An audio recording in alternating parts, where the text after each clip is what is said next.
श्री कोल्ह जी और अल्ल जी की इन दोनों भाइयों का चरित्र सुनो। इसके सुनने से प्रभु में विश्वास और भक्ति बढ़ती है।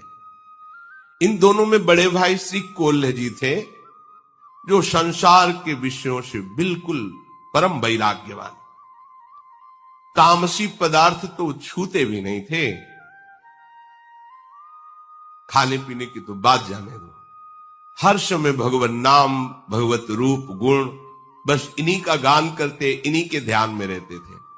और इनके जो दूसरे भाई थे छोटे अल्ह जी, वो सब कुछ खाते पीते थे, राजसी भोग भोगते थे और राजा के साथ, राजकुमार के साथ ही बैठते उठते और राजाओं के ही गुण गाते, रजोगुणी रूप की महिमा गाते। वो बड़ी सुंदर थी, वो बड़ा सुंदर था, ऐसा वैसा। कभी वो भगवान का गुणगान करने में रुचि नहीं रख रहे थे। पर खास बात थी कि वो बड़े भाई का बहुत आदर करते थे। जो भक्त थे बड़े भाई, उनका वो आदर करते थे। लेकिन कभी कभी भगवान की कोई चर्चा सुन लिया, कोई ऐसे पद गा दिया, रुचि नहीं। रुचि तो राजाओं के रूप गुण का गान करना, उनके भोग विलास में, वैसे ही सब खाते जो नहीं खाना चाहिए। पर खास बात क्या हुई, बोले बड़े के अधीन रहे, उनके सामने जाते ही नम्र रहते। ईश्वर और अपने बड़े भाई भक्त में कोई अंतर उनकी दृष्टि में नहीं था, इतना आदर करते थे। ये बहुत बड़ी बात हो गई। उनके सामने जितनी देर रहते बहुत दैन्य रहते, बिल्कुल मानो एकदम साधु। बाद में तो सब रजोगुणी। बड़ा भाई देख करके अंदर से बड़ा दुखी होता कि सामने तो बहुत दैन्यता करता है, पीछे ये सब मनमानी आचरण करता है। क्या करें, इसको ले चलें एक बार भगवान के सामने, इसको ले चलें, शायद इसकी बुद्धि बदले। चलो द्वारिकापुरी, द्वारिकाधीश के दर्शन करो, उनको साष्टांग प्रणाम करो, तुम्हारा मंगल होगा। क्योंकि श्री कृष्ण को एक बार साष्टांग प्रणाम करने वाले का जो सौभाग्य उदय होता है, वो बड़े बड़े यज्ञों के करने वाले का भी नहीं होता। एकोपि कृष्ण कृतः प्रणामो दशाश्वमेधा भृतेन तुल्यः दशाश्वमेधी पुनरेपि जन्मो कृष्ण प्रणामी न पुनर्भवाये। एक बार श्री कृष्ण को धन्य भाव से साष्टांग दंडवत करने वाले का कैसा लाभ होता है? बोले 10 अश्वमेध यज्ञ, अश्वमेध यज्ञ, 10 अश्वमेध यज्ञ के अवृत स्नान का, अर्थात पूर्णता का उसे फल मिलता है। पर 10 अश्वमेध यज्ञ और श्री कृष्ण के प्रणाम करने वाले का अंतर यह रहेगा कि 10 अश्वमेध यज्ञ करने वाला स्वर्ग आदि लोकों को भोग कर मृत्यु लोक आएगा और कृष्ण प्रणामी न पुनर्भवाए। चलो प्रभु श्री कृष्ण द्वारिकाधीश के चरणों में साष्टांग प्रणाम करो चल करके। अल्ल जी तो कोल्ह जी को ईश्वर की तरह मानते थे, जो आज्ञा उनके साथ चल दीजिए। द्वारिकापुरी पहुंचे, प्रभु के सामने, द्वारिकाधीश के सामने एक विलक्षण घटना घटी, जिसे कान लगाकर सुनिए। क्यों कह रहे कान लगाकर? क्योंकि इससे तुम्हारा विश्वास बढ़ जाएगा, इससे तुम्हारी भक्ति बढ़ेगी, तुम्हें समझ में आएगा कि हमारे प्रभु की भक्ति कितनी सामर्थ्यशाली है। कोल्ह जी ने भगवान को प्रसन्न करने के लिए पद, ऐसा करना भी चाहिए। जब अपने ठाकुर के दर्शन करने जाए तो कोई पद उनकी महिमा से भरा हुआ, अगर वहां वातावरण भी देखे, मानो जैसे श्री जी के सामने, राधा वल्लभ जी के सामने समाज हो रही, तो चुपचाप सुनो, बोलने की जरूरत नहीं। ऐसा अवसर है कि आप गा सकते हैं तो कोई पद सुना सकते हैं। देखो माई सुंदरता की सीमा, जो आचार्य महापुरुषों ने गाए हैं। कोल्ह जी ने सुंदर पद प्रभु को सुनाया। अल्ल जी हाथ जोड़े चुपचाप खड़े हुए हैं। भगवान को जो बहुत प्रिय बात है कि भक्त चरण धरि भाव तरत भवसिंधु अगाध। अगर भक्तों के चरणों में भाव आ जाए तो तरने में देर नहीं लगती है। और भक्त के चरणों में भाव रखने वाला दैन्य होता है। ये दो विशेष लक्षण अल्लाह जी में है, जो यद्यप कुमार्गामी आचरण कर रहे हैं, पर ये दो बात है। भक्त भाई को भगवान के समान मानते हैं और अपने को बहुत नीच मानते हैं। मैं बहुत नीच हूं, इसलिए दैन्य है। श्री कोल्ह जी ने पद सुनाया, द्वारिका के नाथ सब नाथन के नाथ प्रभु, देवन के दिव्य देव संकट सहाय हैं। ब्रह्मा शिव देव दैत्य दानो अरु मानवादि, सब ही के रचैया और सब में समाये हैं। कारज के कारण ओ तत्वन के तत्व आप, माया के अधीश ईश अलख लखाए हैं। महिमा महान गावे वेद और पुराण, कुल पार नहीं पावे हारी शीश को नवावे हैं। द्वारिकाधीश को पद सुनाने के बाद कहा, भाई तो भी तो बहुत बढ़िया गायक है, राजाओं की सभा में गाता है, देख सुना द्वारिकाधीश को। वो सुख चाहते, हम कैसे सुनाए, हमारे अंदर तो भक्ति ही नहीं है। जिससे प्रभु प्रसन्न होते हैं वो बात ही हमने नहीं। नहीं, हम जब कह रहे हैं तो सुनाओ ना। तो उन्होंने प्रभु की ब्रज लीला संबंधी पद सुनाए। बड़ा सुंदर उनका स्वर था, क्योंकि राजाओं की सभा में और सब रजोगुणी काम था। द्वारिकाधीश के सामने बड़े भ्राता भक्त की आज्ञा हुई तो गाय, गलीन में गोकुल की गासी गासी गोपीन को, गोरस ओ गोरस को दान ले सिहायो है। सगरियल बेलीन को नवल नबेलीन को, गाय के गवायो अरु नाच के नचायो है। अबुलान आन मान प्राण की हरन हारी, बांसुरी बजाए घर बार भूलवायो है।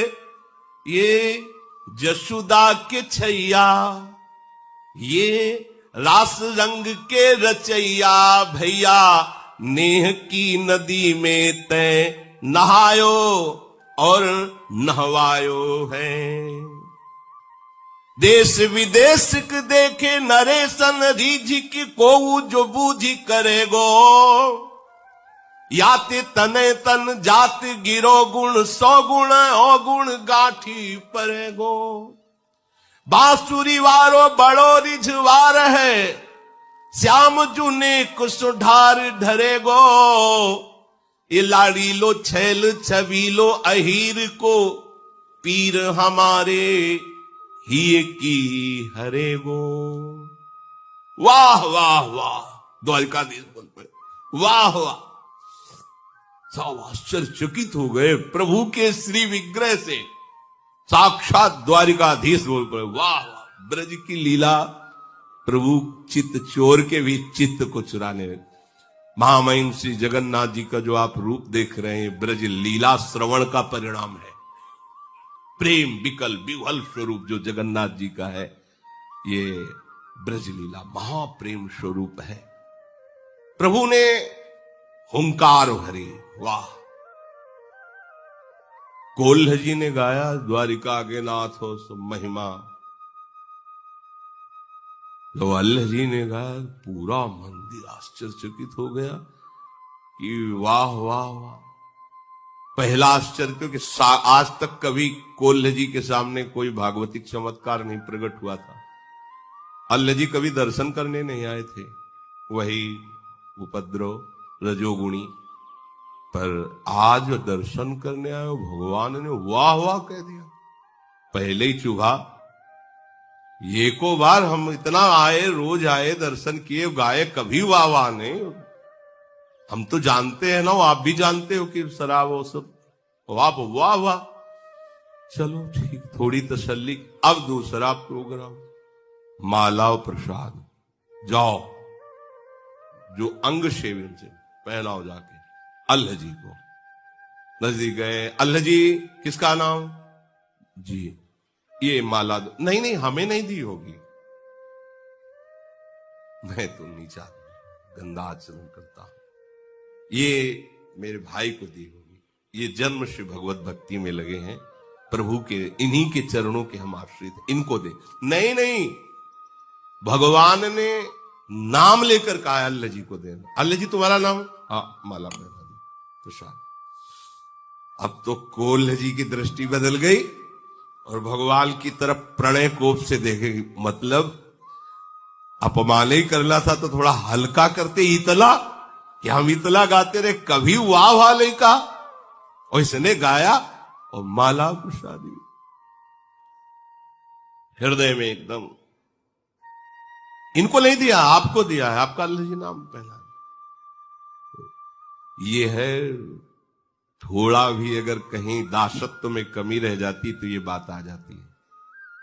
अरे हमारे स्वामी हैं, यहां प्रसन्नता होनी चाहिए कि हम लिवा के लाए, तो इस नाते से प्रभु कितना इसको आदर दे रहे हैं। प्रभु दयो पे नया ही दयो, बड़ो अपमान भयो। ये बात समझनी है यहां कि हम जिनके शरणागत हैं उनके द्वारा की हुई कोई भी चेष्टा हमारा अपमान नहीं हो सकती, हमारा सम्मान है। पर वो समझ नहीं पाते, हम कहीं ना कहीं अपने अहम को बचा के रखते हैं। ध्यान देना, इसे मिटाना होगा, नहीं आप अपने स्वामी के ही प्रतिकूलता का चिंतन करने लगेंगे। जिनकी शरण में उन्हीं की प्रतिकूल किया कराया, फिर सब रुक जाएगा। इसलिए सावधान रहें।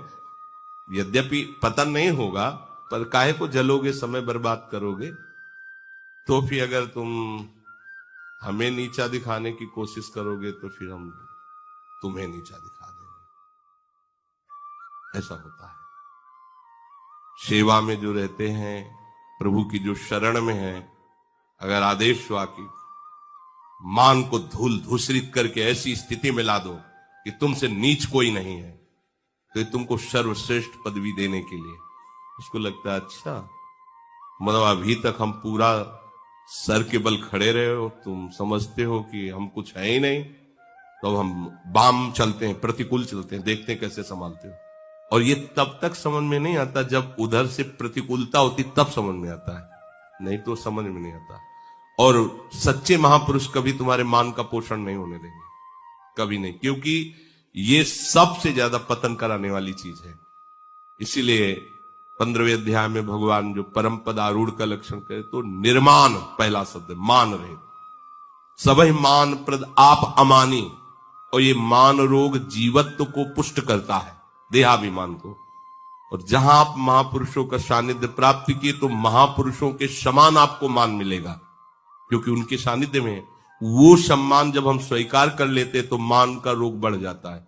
और जब महापुरुष देखते हैं कि ये तो मान से रोगी हो रहा है, तो फिर उसका ऑपरेशन होता है, तब वो उसी के प्रतिकूल हो जाते हैं। जैसे छोटा बच्चा स्नान कराने के लिए मां ले जाती तो बुरा समझते हैं कि हमें खेल से हटा करे, क्यों ऐसा नहीं होना चाहिए। इस पर सुधार मन को, अंदर की बात है, बाहर की नहीं। बाहर से आपके आचरण दैन्य हो सकते हैं, पर अंदर से आपकी वृत्ति अनुकूल और दैन्य होनी चाहिए। इनको अंदर से बहुत बुरा लगा, बचपन से भगवान का भजन कर रहा हूं, आज तक शाबाशी नहीं दी, आज तक माला प्रसाद। तो ये छोटे भाई ऐसा दयो पे नया ही दयो, ऊपर से पुजारी यही कह रहे कि आपको नहीं दिया, इनको दिया है। दयो पे नया ही दयो, बड़ो अपमान भयो। गयो बूढ़ो सागर में दुख को न पार है। बूढ़त ही आगे भूमि पाई चलो झूमी। प्रीति सो अनीति भूले, नाही मानो तरवार है। सो ही आए लेन हरिजन, मन चैन झिल्यो। मिल्यो कृष्ण जाय पायो, अति सुख सार है। बैठे जब भोजन को, तो दई उभय पातरिले दूसरी जो कैसे कही, वही भार प्यार है। अल्लाह जी के कहने पर पुजारी ने कोल्ह जी को साफ कह दिया, ये माला तुम्हें नहीं, ये अल्लाह जी के लिए। कोल्ह जी को लगा बहुत बड़ा अपमान भगवान ने कर दिया। बस ये बात समझो, भगवान मंगल भवन है, भगवान से सम्मान चाहते हो, उनकी हर चेष्टा मंगल स्वरूप है। ये रहता है, पक्का रहता है। और ये बहुत बुरा रोग है, बड़े बड़ों के अंदर रहता है। भाई रात दिन हम सेवा में रहते, थोड़ा तो सभा में बोलो कि हम तुम्हारे जिलाए जी रहे, तुम्हारे पोसे वो चाहता है। भाई ये है ना, पूरा हमारा जितना कुछ इन्हीं से चल रहा है। नहीं हम तो आपके इशारे से चल, पर अंदर जो फुलरा चढ़ा वो गिराएगा तुम्हें, ये पक्का। अब अगर उसे ये माना जाए कि हमारा अपमान हो गया, तब तो भाई बहुत ही मतलब मंदबुद्धि। गुरु के द्वारा की हुई चेष्टा अपमान होती है क्या? और जब हम ऐसी वृत्ति रखते हैं कि इन्होंने हमारा अपमान कर दिया, तो फिर शरणागति पर संशय खड़ा हो जाता है कि आपने क्या समर्पित किया था शरणागति में, तन मन वचन और स्वयं। तो अपमान किसका हो रहा है? उनका समर्पित तन, उनका समर्पित मन, उनका प्राण, उनका सब कुछ। तो वो अगर आपको ऐसा ही लग रहा, तो अपने आप का अपने आप से अपमान करने तुम्हें परेशानी क्या है? अगर आपको ऐसा भास भी हो रहा कि हमारा अपमान हो रहा है, तो तुम्हारा है क्या, तुम बचे क्या? कम से कम इतना ही सोच लो। तो उनको लगा कि भगवान ने बहुत बड़ा हमारा अपमान पूरी इस द्वारिका के मंदिर में सभा में कर दिया। अब तो जीना जिसके लिए हम भक्ति करते थे, उसी ने अपमान। कैसी देखो लीला कैसी विचित्र होती है। कोल्ह जी ने अपना अपमान समझ करके आत्महत्या करना उचित समझा। इतना जलन हो गई, अब ठीक नहीं, तो समुद्र में जाके कूद गए। अब समुद्र में डूबते चले गए। जब नीचे गए तो दिव्य भूमि, जल का प्रभाव खत्म, सुंदर ऑक्सीजन, सुंदर वायु, द्वारिकापुरी में पहुंच गए। ऐसे भक्त डूबना भी चाहे तो भगवान डूबने देंगे क्या? द्वारिकापुरी पहुंच, दिव्य द्वारिका का दर्शन, परमानंद की अनुभूति हुई। पर अंदर ही अंदर जल रहे हैं कि है तो वही द्वारिकाधीश जो माला उसको दी थी, हमें नहीं दी। अंदर जलन है, भूल नहीं पा रहे थे। जैसे तलवार का घाव हो तो कसकता रहता, तो प्रभु के प्रति थोड़ा गुस्सा, छोटी ही माला हमें भिजवा देते ये माला वाली बड़े चक्कर है। जैसे समाज में जाए ना, जैसे अपने समाजें होती तो निमंत्रण में, जैसे समाज में गए, 50 लोग बैठे हैं, तो उसमें क्या होता है, लिफाफा, माला और चद्दर। जरूरत नहीं ना लिफाफा की, ना चद्दर की, ना माला की, बगल में सबको पहना दिया गया। मान, ये तभी परिचय में आता है मान। देखो, मान चाहने के लिए हम अपने को बहुत नीचा दिखा सकते हैं।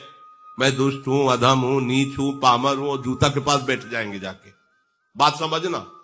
लेकिन उसमें भी मान की चाहत होती है। बात तब होगी जब जबरदस्ती तुम्हें कोई वहां बैठे हैं, और फिर आप अपने को अधिकारी मानकर कि हाँ यही मेरा अधिकार है, तो समझ में। अपने को कह रहे हैं हम नीच हो, जब दूसरा कहेगा नीच है, पाखंडी, तब कैसा लगा? हाँ, तो ये बड़ा सूक्ष्म विषय है। अब वो घाव की तरह उनको अंदर आनंद तो आ रहा दिव्य द्वारिकापुरी के दर्शन में। आगे भगवान के पार्षदों ने आई, प्रभु आपको बुला, और आनंद, भगवान के पार्षदों ने अगवानी की और आनंद मिला, बड़ा सुख मिल रहा है, बड़ी शांति, बड़ी दिव्यता का अनुभव हो रहा है। भूल गए जो अपने भाई के सम्मान की ईर्ष्या जगी थी, शांत सी होगी। अखिल लोक चूड़ामणि भगवान द्वारिकाधीश के साक्षात दर्शन कर रहे हैं, परमानंद की बाढ़ आ गई। कोल्हे जी से कहा हो पार्षदों का, सबसे पहले हमारा इन्हें उच्छिष्ट पवाओ, बैठो। बैठा ले गए, 2 पत्तल लगाओ। तो उन्होंने सोचा कोई और भागवत आया होगा पास, 2 पत्तल। तब तक तो उनको कुछ नहीं, फिर पूछा कि जब उनका परोस गया प्रसाद, तो दूसरा पत्तल भी परोस गया। प्रभु इसमें कौन? बोले अल्लाह जी के लिए।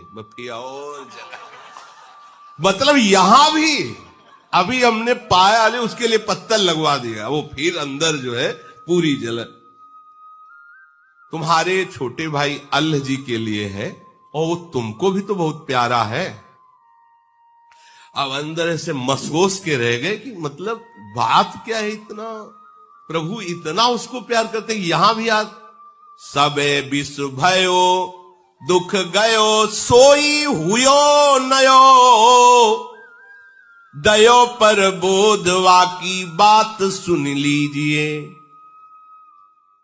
एकदम चेहरा बदल गया प्रभु की तरफ, फिर वही प्रणय कोप से देखे, प्रभु नाराज मत हो, तुम जानते नहीं हो, तुम अभी के भगत हो, वो हमें कितना प्यार करने वाला भक्त है, तुम अभी सुनो, हम तुम्हें बता रहे हैं वो कौन है जो तुम्हारा भाई बना है आके। आज जिसे तुम रजोगुण में देख रहे हो, एक वासना का आदर करने से उसका मार्ग रुक गया। वो जितना तुम भजन अभी तक किए हो ना, बहुत छोटा है उसके भजन के आगे जितना उसने भजन किया है। तेरो छोटो भाई मेरो भक्त सुखदाई, ताकि कथा ले जताई, जामे आप ही सो दीजिए। प्रथम जन्म मांझ बड़ो राजपुत्र भयो, गयो गृह त्याग सदा मोसुमति भीजिए। आयो बन को भूप संग राग रंग रूप, देख चाह भई देह दई भोग कीजिए। कोल्ह जी से कहा कि तुम अपने भाई की बात जान जाओगे तो कभी ऐसे ईर्ष्या उससे नहीं करोगे, तुम उसकी बराबरी कर ही नहीं सकते। जानते हो बड़ा प्रिय मेरा भक्त है वो पूर्व जन्म में राजपुत्र था और उसने बचपन से राजपुत्र राजकुमार होते हुए सब भोगों का त्याग करके बैरागी हो गया। राजपद का अधिकारी था, राजपद राजभोगों का त्याग करके वो एकांत वन में निरंतर कष्ट सहते हुए मेरा भजन करने लगा। मन बुद्धि लगाकर सतत मेरा भजन कर रहा था। ध्यान पूर्वक सुनना। बहुत समय व्यतीत होने के बाद उस जंगल में एक राजा अपने पूरे परिकर के साथ मनोरंजन के लिए आया। तो राज वैभव, यद्यपि राजकुमार ही थे, बचपन से वैरागी हो गए, एकांत सेवन करते थे। अब राज वैभव के इन्होंने देखा, बहुत सी सुंदर सुंदर युवतियां, ऐसा सब भोग विलासिता, इनके मन में विषय सुख का आदर हुआ कि अगर बाबा जी न बनते तो ऐसा ही हमको भी सुख मिलता। आदर हो गया। अब वो वासना इतना जोर पकड़ी, इसमें देर नहीं लगता, समुद्र बनने में तरंग आई और आपने आदर किया, वो पूरे हृदय पर अधिकार कर लिया। अब तो बस भजन रुक गया। के विधि मिले सुंदरी बाला, जैसे नारद जी के मन में ऐसे इनकी अब ये सब कैसे भोग प्राप्त हो। संसारी सुख भोगने की प्रबल लालसा हो गई और उसी को लालसा को लिए हुए शरीर छूटा। भगवान वर्णन कर रहे हैं, तो मैंने बड़ा स्वस्थ और तेजस्वी इनको शरीर दिया। भोगो विषय लो, मालिक है हमारे, तुम्हारा मन हुआ, तुम्हारी वासना जागृत हुई और राजा के राजकुमार से मित्रता कराई और जन्म दिया ऐसे महाभागवत के घर में। कोल्ह जी के भाई बने आके। देखो कैसा विधान, कैसा कवच है भक्ति का, वासना है तो संग राजकुमार का। वैसे ही जो भोग देखे थे वही भोग राजकुमार के साथ खूब भोगो, खाओ पियो दुनिया का। अब भक्त का संग और वासना, देखो भगवान कैसा यही संयोग होता है। अब भक्त के संग ने उस वासना से खींचा है, जीवन असार चलना द्वारिकाधीश। सामने गए और जहां से रुका था साधन वही जागृत हो गया। केवल तो प्रभु का स्वभाव सूरदास जी वर्णन करते हैं कि विमुख भये निमिषहु न अकृपा, जब चितये तब ऐसे। प्रभु बीच वाली बात नहीं देखते कि हमको छोड़कर विषयों में, यही तो अगर वो ऐसा देखें तो अपने लोग तो कभी आगे ही नहीं बढ़ सकते, भगवत मार्ग में चल ही नहीं सकते। भगवान ने बताया कि तुम्हारा अभी तो बहुत छोटा भजन है, इसका भजन देखो। पर एक वासना का आदर करने के कारण उसकी ये गति हुई कि उसको ऐसा संयोग मिला। विषयी जनों को विषय भोगते देखकर या विषयी पुरुषों की बात सुनकर विषय भोगने की इच्छा प्रकट होती ही है। यदि कहो कि कोई विरक्त है, राज्य सुखों का त्याग करके आया है, तो ये कैसे हो सकता है? तो कह रहे हैं बलवान इंद्री ग्रामो विद्वानमपि कर्षति। कोई भी हो, ये नहीं सोचना चाहिए कि इन भोगों को तो हम छोड़ करके आए, अब हमें कौन परास्त कर देगा, उससे घटिया भोग तुम्हें गिरा देगा। ये माया है, बिल्कुल कहीं नहीं, अभिमान नहीं आना चाहिए, बहुत सावधान। देखो ना, राजकुमार होती हुई राज वैभव छोड़ दिया, आज एक राजा के भोग विलास को देखकर वासना जागृत हो गई, और ऐसी जागृत हुई कि भजन रुक गया, उसी वासना की प्राप्ति के लिए व्याकुलता हो गई। मन की गति बहुत दुष्टर है। महान त्यागी विरागी सौभरी ऋषि को मछलियों का विहार देख करके ब्याह करने की इच्छा हो गई थी। भगवान शंकर मोहिनी रूप में देखकर आसक्त हो गए। इंद्रियां बड़ी विद्वान और ज्ञानियों को भी आकर्षित करने वाली हैं, इसलिए कभी कोई अभिमान न करे। विषयी पुरुषों का संग, विषय दृश्य, विषय वार्ता, ये कोई कैसा भी हो पतित कर सकता है। श्वास श्वास पर नाम जप करे, वासना की बात आते ही डर जाए, हृदय में उसका कभी आदर न करे, आदर करने से ही पतित हो जाता है। श्री भगवान ने कहा वो पूर्णता में ही था, पर ये वासना केवल आ गई, इसलिए वासना का दृश्य दिखा दिया इस जन्म में, अब वो भी पूर्ण हो गया। भजन का एक बात है कि वो बढ़ता है, जैसे भगवान का रूप बढ़ता है, भगवान की महिमा, ऐसे भजन है। वो वासना तो मिली ही, और जो भजन स्टॉक में था वो बढ़ा और सीधे भगवत प्राप्त बना दिया। अभी अभी पद गाया, सीधे भागवतिक संपर्क और तन्मयता, एक भी विषय चिंतन नहीं है उनके हृदय। जो भोगा उसकी कोई भी पुनरावृत्ति संस्कार नहीं, ये खास बात होती है। अगर भक्त की कहीं वासना पूर्व की और भगवान उसका, तो उसमें संस्कार नहीं बनेगा। जैसे भोगियों का संस्कार होता है कि भोगा पुनः संस्कार, पुनः उसकी तृष्णा वासना, ये नहीं होगा। उसको घृणा पैदा हो जाएगी अंदर से, संस्कार रहित हृदय होगा, क्योंकि वो प्रभु की तरफ से चल रहा है, डॉक्टरी चल रही, वो ऐसा नहीं। ये बहुत कृपा का मारा। आप तभी तो कहते आंख मूंद के दौड़ो गिरोगे नहीं, आंख मूंद के दौड़े। अब तुम्हें चिंता नहीं करनी, ऐसे चिंतामणि चरणों का आश्रय ले लिया है, अब चिंता, बोले चिंता नहीं करनी तो फिर आज से फिर पिटाई होगी, विषय नहीं पाओगे। बार बार हम ये कह रहे हैं, इसलिए इस मार्ग में चलने के लिए करें, इधर नहीं। इधर तो चिंता ही चिंता है, तुम निश्चिंत हो ही नहीं पाओगे। निश्चिंत होने का ये मार्ग है। और भगवान ने कहा देखो, तुम इस जन्म में भक्ति कर रहे हो, पर कैसी तुम्हारी भक्ति रंग लाई है कि तुम्हारे ही आश्रित, तुम्हारे ही भाई का आदर होने पर तुम्हारे अंदर कितनी जलन है। तुम प्राण त्यागने के लिए और वो तुम्हें अब भी कितना प्यार कर रहा है। तेरे ही वियोग अन्न जल सब त्यागी दियो, जियो नहीं जात वापे बेग सुधि लीजिए। जिस दिन तुम समुद्र में कूदे, उसी समय समुद्र में कूदना चाहते थे, लोगों ने पकड़ लिया, आज भी उन्होंने अन्न जल नहीं पाया, प्राण त्यागने के लिए तैयार है आपके लिए। और आप कितनी ईर्ष्या से युक्त है। आप सोचिए आप किस कोट के भक्त हैं। ये प्रसाद लो और जाओ प्रसाद।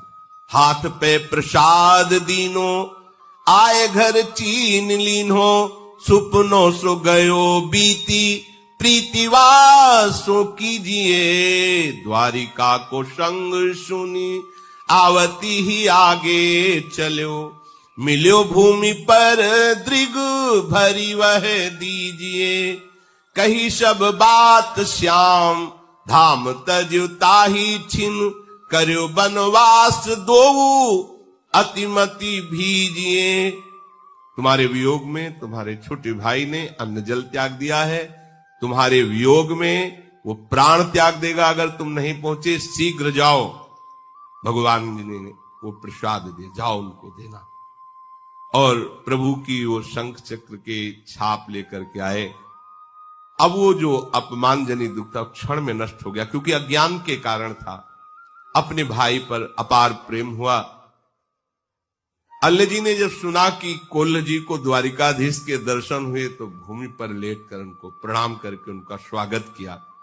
दोनों भाई आंखों में आंसू भरकर मिले, भगवत प्रसाद पाया और वहीं से आजीवन के लिए दोनों वनवासी होकर भगवत प्राप्त हुए। देखो, वासना का आदर करने से इतना विघ्न पड़ा पर नाश नहीं हुआ, पतन नहीं हुआ। फिर वही वैरागी बने और भजन की पूर्ति हो। तो आप ही जो भजन कर रहे हैं ना, एक एक मिनट प्रभु देख रहे हैं, द्वारिकाधीश पूरा देख रहे हैं ना, आगे की पीछे की सब। हमें ये नहीं सोचना कि हमें कोई देख नहीं रहा, अच्छाई या बुराई भी। बहुत भजन कर रहा हूं, कोई शाबाश तो कहने वाला नहीं, जिसके लिए भजन करे वो शाबाश दे रहा है, वो देख रहा है। कोई देख नहीं रहा, मनमानी कर लेते हैं। नहीं, जिससे मिलना चाहते हो, जिसका भजन करे वो देख रहा है, तुम मनमानी कर रहे हो। इसलिए सावधान रहो। श्री भगवान कहते हैं मेरे भक्त का कभी नाश नहीं होता, मेरा भजन अविनाशी है। हाँ, थोड़ी रुकावट आ जाएगी यदि आप प्रमाद करोगे, तो क्या आपको भगवत प्राप्ति तो होनी ही है। श्री राधा वल्लभ लाल।